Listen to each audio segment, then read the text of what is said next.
สวัสดีครูอาจารย์อีกเทื่อหนึ่งเช่นเก่าเช่นเคยหลังจากที่ในวิดีโอก่อนๆหั้นเนาะข้าพเจ้าแนะนำต่างหน้าทาง Connectivity หั้นเนาะได้แนะนำเกี่ยวกับการแก้ไขและปรับปรุงข้อมูลต่างๆเนาะในบทเรียนก่อนเราได้สมมุติเอาโรงเรียนประถมสมบูรณ์สารวัตรมาเปลี่ยนบ้านแมวพัฒนาหั้นเนาะแต่ในที่นี้เนาะข้อมูลก็ยังบ่ทันถูกต้องเนาะเพราะว่ารูปนี่เป็นรูปสมมุติเนาะแล้วก็ด้านข้อมูลต่างๆข้าพเจ้าสิเว้าคืนอีกหน่อยหนึ่งในการปรับปรุงข้อมูลนั้นหลังจากว่าเป็นเมืองสมวยหรือว่าเป็นบ้านกะเหรี่ยงต่างๆเนาะให้เราสามารถคลิกครัวแล้วเข้า property ในที่นี้เนาะบ่หมายความว่าสิเฮ็ดเทื่อละอันในวิดีโอก่อนๆหมายความว่าอย่างเช่นว่าในวิดีโอนี้เนาะข้าพเจ้าได้บ้านกะเหรี่ยงแล้วข้าพเจ้าคลิกครัวแล้วก๊อปมาอีกรอบนึงเนาะก๊อปมาอีกรอบนึงกด paste ในที่นี้ข้าพเจ้าก็rename สมมุติว่าเป็นบ้านเอาไว้จังซี่ทางสมวยสมมุติว่าซั่นเนาะ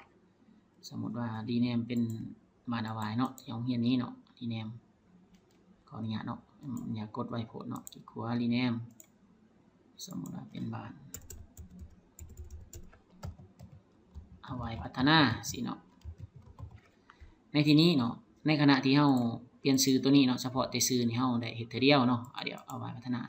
แต่ส่วนอยู่ property นี้ในเอาไว้พัฒนานี้เนาะเราแปลงจังซี่เนาะเราสามารถแปลงในเวลาเดียวกัน latitude longitude ก็แปลงแล้วก็รูปก็แปลงเนาะแล้วก็ข้อมูลต่างๆแปลงบาดเดียวจังโอเคบาดเดียวก็ได้อาจารย์เด้อเพราะว่า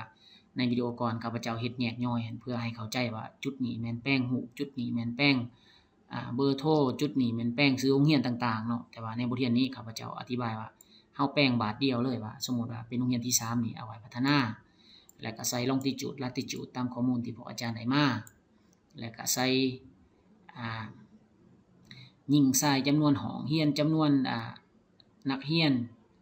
จำนวนนักเรียนยิ่งนักเรียนชายยังก็ว่าไปเนาะแล้วโอเคบาทเดียวโลดเนาะอย่างนั้นเนาะบัดนี้เนาะเฮาสิมาเพิ่มเติมสมมุติว่าอยู่ในโรงเรียนบ้านแมวพัฒนานี้เนาะบ้านเอาไว้พัฒนานี้เนาะหลังจากเฮาปักหมุดไปแล้วมุดมันบ่ซื่อกับสถานที่หรือว่ามันอาจจะอยู่หนทางพุ่นเวลาเฮาไปยืนผู้ไปยืนถ่ายบ่ตรงบ่ได้เนาะเฮาคลิกขวาใส่มันเนาะดูบ่คลิกใส่มันนี้เนาะดูบ่คลิกใส่มันนี้เนาะหรือว่า4ใส่บาทนึงเนาะ4ใส่บาทนึงแล้วก็มา4ใส่มุดมันนี้เนาะบ่แม่นเด้ออาจารย์ตัวหลายๆเนาะดูบ่คลิกปึ๊บเนาะคลิกขวาเวลาเฮาปกติปึ๊บเห็นบ่สังเกตเห็นว่าตัวเหลืองๆมันจะกระพริบเนาะในความเป็นจริงแล้วมุดมันนั่นเป็นสีเหลืองๆแนวนี้เนาะแต่ข้าพเจ้าเปลี่ยนไอคอนมันซื่อๆดอกเนาะบัดนี้คันว่ามุดมันบ่ซื่อให้เฮาย้ายอาจารย์ย้ายไปใส่สมมุติว่าโรงเรียนนั่นมันมี2หม่องเนาะเอาขึ้นอีกเทื่อนึงเนาะอาจารย์เนาะเอาขึ้นให้เฮาคลิกขวาใส่โรงเรียนที่เฮาอยากต้องการย้ายมุดหันเนาะเข้า property เนาะเฮาสังเกตเห็นว่ามันมีสีเหลืองกระพริบเนาะ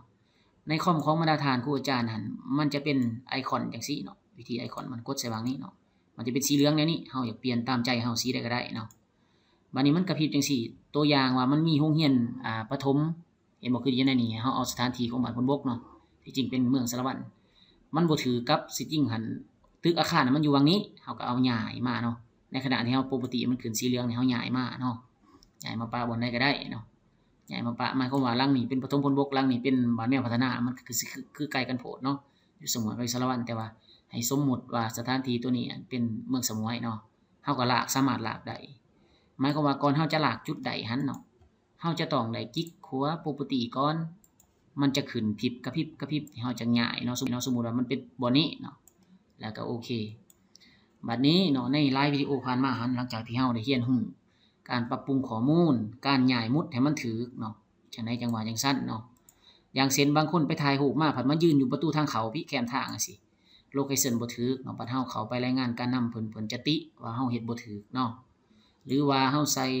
latitude longitude บ่ถูกมันจะไปอยู่ทะเลทรายไปอยู่อีสางพุ่นอย่างเช่นคือแขนงการอื่นเพิ่นเฮ็ดเนาะบ่ขอเอ่ยชื่อว่าของแขนงการใดคือเฮาได้สนทนากันในกองประชุมหันเนาะคันซั่นแล้วเนาะให้เฮา property แล้วก็แก้ไขจุดมันเนาะแก้ไขจุดมันเนาะแล้วก็โอเคในความเป็นจริงแล้วหั่นมันยังมีหลายกว่านี้ให้ใส่เนื้อที่ของโรงเรียนแต่ว่ามันสิหลายโพดปีนี้เฮาเอาส่ำนี้ก่อนปีต่อไปเฮาถ้าว่ามีเงื่อนไขจึงค่อยมาพัฒนากันเติมเนาะบัดนี้เนาะข้าพเจ้าสิแนะนำเกี่ยวกับการเซต ไฟล์แล้วก็ส่งมาให้แผนกศึกษาแข้งหรือว่าส่งมาให้ทางกลุ่ม WhatsApp Google Earth Pro เฮาหรือว่าส่งมาให้ทางอาจารย์ขาวและก็อาจารย์สายสมรหันสำหรับของอาจารย์สายสมรหันแม่นสถานที่กีฬาเป็นเดินกีฬาหรือว่าสนามตีไก่หยังต่างๆตามเฮาได้ร่วมกันกองประชุมหันเนาะคันซั่นแล้วเนาะวิธีการเซฟเฮ็ดจังได๋ให้เฮาเข้าไปที่ไฟล์เนาะแล้วก็เข้าไปที่เซฟแล้วก็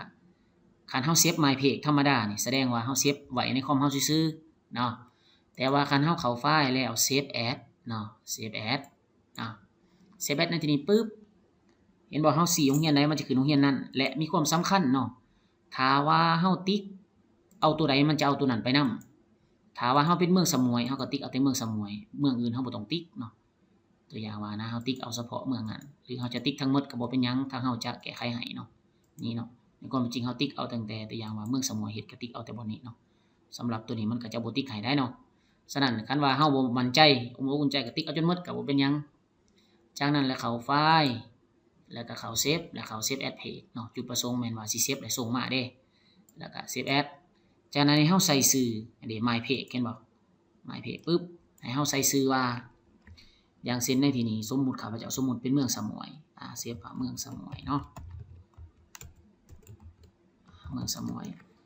เมืองสมวยสมมุติเฮาส่งครั้งที่1ก็ใส่01เนาะแต่ในที่นี้หันเนาะเฮาอาจจะเฮ็ดบ่ทันแล้วก็บ่เป็นหยังเฮาส่งครั้งที่2เฮาก็ใส่02ตามเฮาได้ร่วมกันในกองประชุมหันเนาะ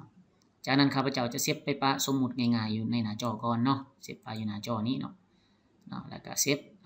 เซฟมันจะเป็นนามสกุล KMZ เนาะแล้วก็กดเซฟเนาะเซฟปึ๊บเนาะในที่นี้บัดนี้เข้ามาที่ WhatsApp ของเฮาเนาะเข้ามาที่ WhatsApp ของเฮานี่เนาะเข้ามาที่ WhatsApp เฮาสแกนยังตามปกติตามขั้นตอนที่เฮามาสมมุติว่าจะส่งให้อาจารย์ขาวนี้เนาะซึ่งขอยเซฟไว้เลยขาวนี้เนาะกดใส่ปั๊บเนาะหรือจะส่งลงกลุ่มโดยตรงก็บ่เป็นหยังกลุ่มเฮาก็แม่นตัวนี้เนาะจากนั้นเฮาเฮ็ดจังได๋บัดนี้ให้เฮากดไม้บวกเนาะไม้บวกปึ๊บไม้บวกแล้วกด document เนาะ document ปึ๊บแล้วไปแนมหา desktop ซึ่งบางอย่างเฮาไปอยู่ desktop หั่นเนาะจะเขียนว่าเมืองสมวย01นี่เนาะเฮาก็ open แล้วก็ส่งไปเนาะเฮาก็สิเขียนคำบรรยายน้อยนึงว่าทางเมืองสมวยถึงเพิ่นสิบ่ได้ร่วมประชุมก็อย่าเนาะแต่ว่าเฮาได้ยกเอาเมืองเพิ่นเป็นตัวอย่างเนาะเพราะว่าข้าพเจ้าจื้อชื่อเมืองเพิ่นหลายเพราะว่าเคยอยู่เขตท้องถิ่นแต่กี้เคยประจำการอยู่เมืองสมวยเนาะเมืองสมวยส่งเอกสารสมมุติหรือว่าส่งไฟล์ให้เด้อสิจานสมมุติว่าจังซี่เนาะแล้วก็กดส่งปึ๊บเนาะเพียงเท่านี้เนาะเอกสารดังกล่าวนี่ก็จะไฟล์ KMZ นี่ก็จะถูกส่งไปใส่คอมอาจารย์ขาวเนาะคันซั่นเนาะวิธีการส่งและวิธีการเซฟก็สิมีประมาณส่ำนั้นเนาะหวังว่าบรรดาท่านครูอาจารย์คือสิเฮ็ดได้เนาะก็สิประมาณนั้นเนาะสิประมาณนั้นเด้เนาะส่วนวิธีการเปิดนำใช้เนาะสมมุติว่าส่งไปแล้วสมมุติว่าคอมหน่วยที่2เปิดโปรแกรม Google Earth Pro มาเนาะสมมุติว่าเป็นคอมข้าพเจ้าเปิดขึ้นมาจังซี่เนาะเปิดมาใหม่เนาะเฮาก็ได้เว้ากันแล้วในกองประชุมนั้นเนาะสมมุติข้าพเจ้าปิดเนาะยังว่ามันเปิดอยู่แล้วปิดปั๊บเนาะมันก็จะเห็นตัวสมมุติเฮาดาวน์โหลดมาเด้ของเมืองสมวยข้าพเจ้าเซฟอยู่ไสเนาะนี่เด้เนาะเฮาสามารถเปิดไฟล์มันได้โดยตรงเลยเนาะซึ่งเฮาจะนำเอาไฟล์ตัวนี้เนาะไปส่งให้แก่ทางนี่เด้มันจะเขียนว่า My Page นี่เนาะแผนกเทคโนโลยีของแขวงสารวัตรเฮาเนาะคันซั่นเนาะมาฮอดนี้การนำเสนอวิดีโอการเซฟการส่งไปให้หั่นเนาะซึ่งว่าก็สิมีส่ำนั้นเด้เนาะข้าพเจ้าขออนุญาตจบวิดีโอนี้ไว้เพียงเท่านี้หวังว่าวิดีโอนี้สิเป็นประโยชน์แก่บรรดาท่านครูอาจารย์เฮาบ่หลายก็น้อยหากมีข้อข้องใจประการใดเฮาจะคอยร่วมกันทางหลังภายหลังวันที่